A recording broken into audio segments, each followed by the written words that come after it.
Hello mga bata! Magandang araw! Halina't magsimula na tayo.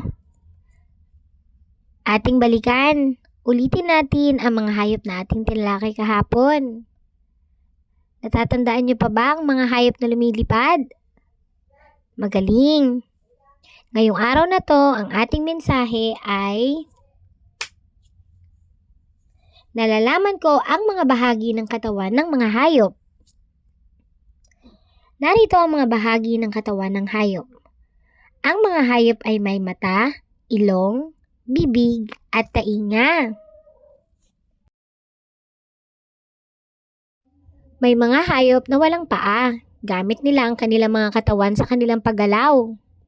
Katulad ng mga hayop na nakikita ninyo sa inyong harapan. May mga hayop naman na may buntot at may paa. At minsan, iba-iba rin ang bilang ng mga paa ng mga hayop o insekto, mga bata. May mga hayop naman na mayroong kuko, may tuka, at may pakpak. Gamit nila ito sa kanilang paglipad. At may mga hayop din naman na may hasang, may buntot, may kiliskis, may palikpik, at maraming galamay katulad ng mga hayop na nasa inyong harapan. May mga hayop din na mayroong sungay, katulad ng mga ito. At may mga hayop din na may antena, ang kanilang itaas na bahagi ng ulo. Ulitin natin mga bata, mayroong iba't ibang bahagi ng katawan ang mga hayop. Ngayon, oras na para sa gawain. Ituro gamit ang linya ang bawat bahagi ng katawan ng hayop.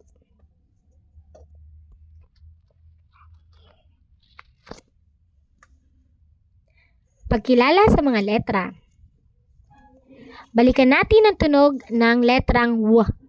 Halina't sumulat ng letrang W. Oras na para sa gawain.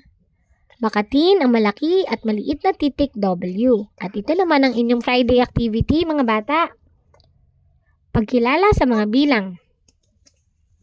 Ngayon linggong to, pinag-aralan natin ang bilang 14. Halina't isulat ang bilang 14 o 14. Sa inyong yellow notebook, isulat ang bilang 14. Oras na para sa gawain. Bakatin ang bilang 14. At bilangin ang mga hayop na to.